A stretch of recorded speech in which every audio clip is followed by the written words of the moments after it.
आज हम पढ़ेंगे कक्षा 8 की संस्कृत की पुस्तक दीपकम का 10वां पाठ यानी 10वां पाठ सन्निमित्ते वरम त्यागे। सन्निमित्ते अच्छे कार्य के लिए वरम त्यागे त्याग करना चाहिए। संस्कृत वाङ्मय कथा साहित्य विशिष्ट स्थानम अस्ति।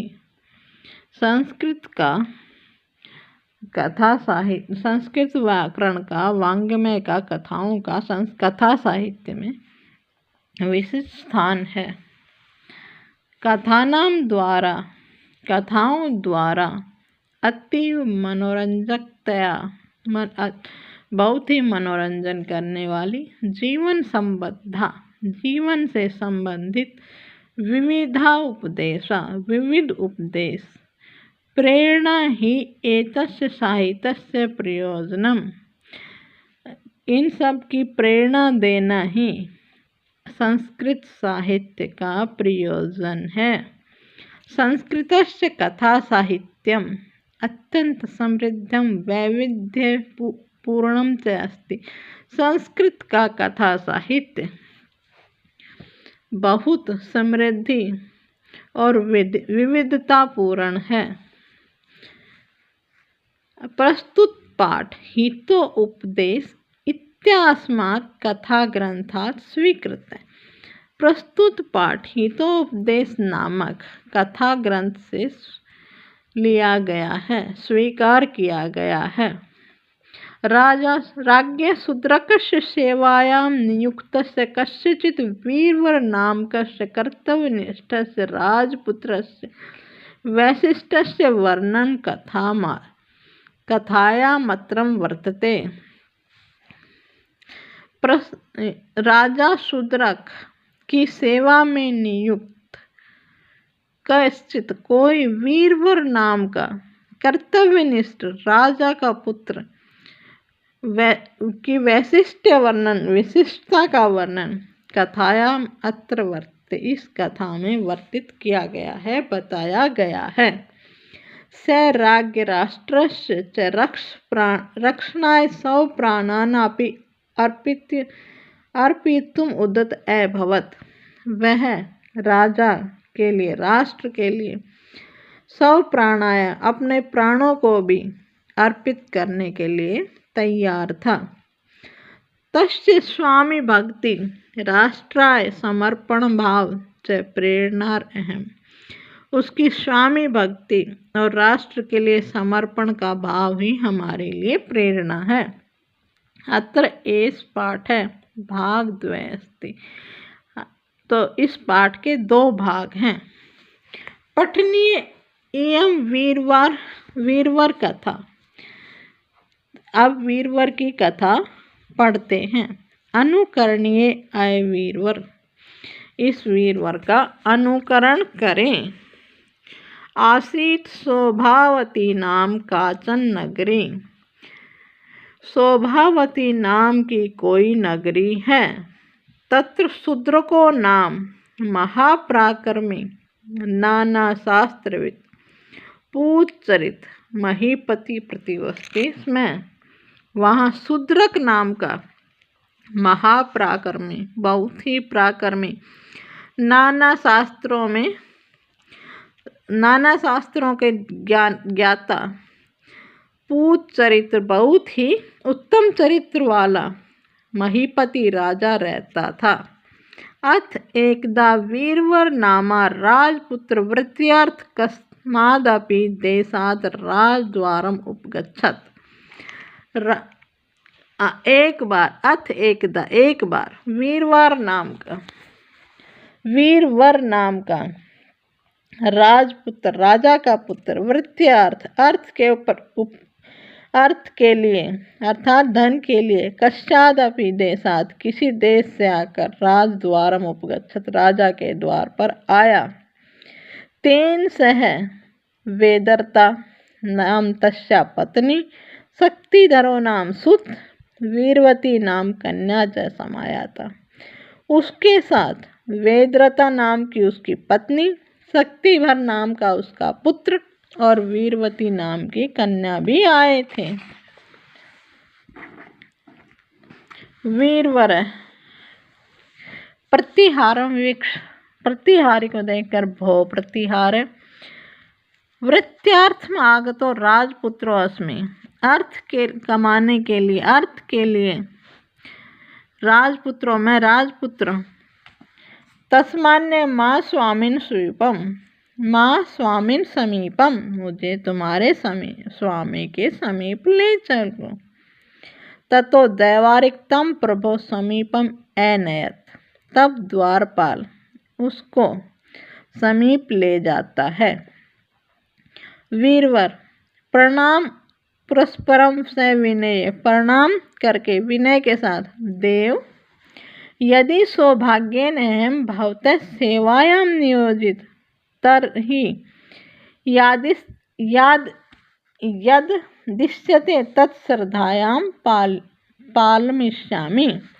वीरवर प्रणाम से करके विनय के साथ कहता है, हे देव यदि सौभाग्य से मैं आपकी सेवा में नियोजित हो जाता हूँ तो मैं श्रद्धा पूर्वक आपके सेवा करूँगा। तर्हि यद दिश्यते तत्श्रद्धायां पालिष्यति, जो आप आदेश देंगे उनका श्रद्धापूर्वक पालन करूँगा। राजा की ते वर्तनम, तुम्हारा वेतन क्या है?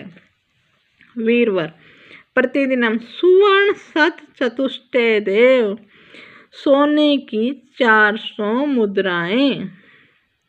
राजा काते सामग्री, और तुम्हारे हथियार क्या है?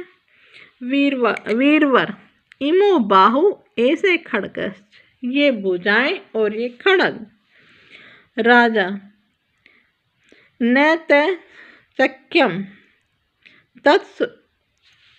तत्श्रुत्वा वीरवर राजा नाम प्रणम्य राजसभात निर्गते। ठीक है, राजा तो सोचते हैं। यह सुनकर वीरवर राजा को प्रणाम करके राजसभा से निकल गया। मंत्री तदा अवलोक्य, देव दिन चतुष्टय वेतनार्पणे प्रथम परीक्षिता स्वरूपम वेतनार्थिनो राजपुत्रस्य।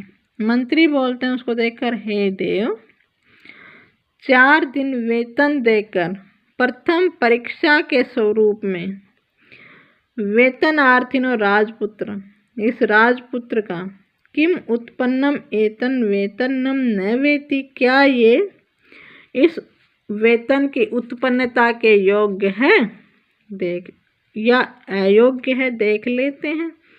अतः मंत्रीणाम वचनात्, मंत्रियों के वचन को सुनकर तांबूल दानेन, तांबूल देकर नियोजित असौ राजपुत्र वीरवरो नरपतिना, उस राजपुत्र को रख लिया। नियोजित असौ, नियोजित कर दिया इस राजपुत्र को वीरवर नरपतिना। स च राजपुत्र प्रतिदिनम प्रभाते राज दर्शनांतर, वह राजपुत्र प्रतिदिन प्रभात में राजा के दर्शन के बाद सब वेतनस्य यच्छति, अपना वेतन मांगता। देवेभ्य अर्धम, और आधा देवताओं को अर्पित कर देता। स्थितस्य च आद्र दरिद्र देभ्यो ददाति, उसमें से आधा दरिद्रों को दे देता, गरीबों में बांट देता। निक्षिपति च तव अवदिष्ट भोज विलास व्यर्थ पत्नियां हंसते, और उसमें से बचा हुआ वह पत्नी के भोजन और सभी चीज़ों के अवशिष्ट, उससे बचा हुआ भोजन और विलास के लिए पत्नी को दे देता। तो धरता युद्ध स राजद्वार महर निशम सेवते, वह द्रत अपना भोजन करके राजद्वार में दिन रात सेवा करता। अहर निशम रात दिन। यदा राजा स्वम दिस्ति तदा याति स्वगृहम्। जब राजा उसको आदेश स्वयं देते तभी वह अपने घर को जाता था। अथ एकदा कृष्ण चतुर्दश्याम अर्धरात्रे स राजा शृण्वान् करुण रोदनम धवनी कंचनम। अथ एकदा एक बार कृष्ण चतुर्दश की आधी रात को स राजा उस राजा ने करुण रोदन ध्वनि किसी के रोने की करुण रोदन ध्वनि सुनी, करुणापूर्वक रुदन सुना। राजा को अत्र द्वारित स्थिति। द्वार पर कौन है? वीरवर। सेवको वीरवर द्वारी वर्तते देव। सेवक वीरवर द्वार पर है। राजा क्रंदन अनुसर राजपुत्र। हे राजपुत्र, इस क्रंदन का पीछा करो, अनुसरण करो। वीरवर यथादिष्टि देव, जैसा देव का आदेश। तत् असौ तद्र रोदन स्वरम अनुसरण प्रचलित। वह उस रोने वाले स्वर का पीछा करता हुआ चल पड़ा। राजा स्वगतम, अपने आप ही। न ऐसे गंतुम हरति राजपुत्र एकाकी सूची भेदे तिमिरो अस्मिन। न ऐसे गंतुम हरति राजपुत्र को एकाकी सूची भेदे, जिसमें सुई जितना भी नहीं दिख रहा है, इसमें भेजना ठीक नहीं है, ये सही नहीं है। तस्मात् अहम् अपि गच्छामि पृष्ठो अस्य निरूपयामि च किम एदिति। तो मैं अहम् अपि गच्छामि, मैं भी जाता हूँ, पृष्ठो अस्य इसका पीछा करता हुआ, निरूपयामि देखता हूँ, च किम एदिति क्या करता है। ततो नरपति खड़ग पानी तस्य अनुसरण कर्मेण बहिर्निर्गच्छत नगरी द्वारात्। तब राजा खड़ग लेकर उसका अनुसरण करता हुआ नगरी के द्वार के बाहर आ गया। अतः गच्छता राजपुत्रेण बहि नगराद कोकिला रोदन परा कपि सुंदरी दिव्य भरण भूषिता। उस अथ जाते हुए राजपुत्र ने बाहर नगर के बाहर रोदन करती हुई बहुत ही दिव्य आभूषणों से सजित एक औरत को देखा। वीरवर का तो अम्बे किमर्थ विलपसी। हे अम्बा, किस लिए आप रो रही हैं? राजलक्ष्मी वत्स अहम् एतस्य भूपालस्य शूद्रकस्य राजलक्ष्मीरस्मि। हे पुत्र, मैं राजा भूपाल के राजा शूद्रक की राजलक्ष्मी हूँ। अहम् अस्य भूपाल शूद्रक्ष, भोपाल के राजा शूद्रक की राजलक्ष्मी हूँ। चिरमे तस्य भुजम छायाम सुमहता सुखेन निवासिनी। मैं बहुत लंबे समय से इनकी भुजाओं की छाया में सुख से रह रही थी। सांप्रतम तु दिव्या अपराधे न आद प्रवृत्ति तृतीय दिवस राजा पंच तत्व याचन्ति तदा अहम नाथा भविष्य में। तो देवी के अपराध से आज से तीसरे दिन राजा पंच तत्व में चले जाएंगे, यानी कि मृत्यु हो जाएगी। तदा अहम नाथा, तो मैं अनाथ हो जाऊंगी, इसलिए तद इदानीम नात्र स्थानस्यामिति क्रंदामि, तो फिर मुझे कोई स्थान नहीं है, इसलिए मैं रो रही हूँ।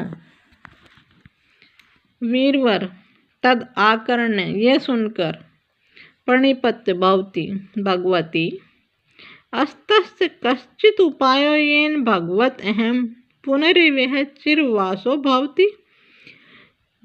हे भगवती, क्या कोई उपाय है जिससे राजा पुनः जीवित हो जाए और लंबे समय तक जीवित रहें। सुचिर जीवितम च स्वामी, पुनर्जीवित हो जाए और लंबे समय तक जिए। राजलक्ष्मी, अस्ति वत्स है एक मात्र प्रवृत्ति, एक मात्र उपाय है। सच अतीव दुसाध्या, पट वह बहुत ही दुसाध्य है, कठिन है। वीरवर साष्टांग नमस्कृत्य, शरीर के 8 अंगों को जमीन पर टिकाकर नमस्कार करके। अम्ब, कथे कैसे उपाय दुस्साध्य। हे अम्बा, हे माता, कहिए वह क्या उपाय है, कैसे दुस्साध्य है। राजलक्ष्मी, श्रूयताम पुत्र, पुत्र सुनो। यदि त्वया सबसे सर्वतः प्रिय वस्तु सहासवदनेन भगवते सर्वमंगल मांगल्ये उपहार क्रिये तदा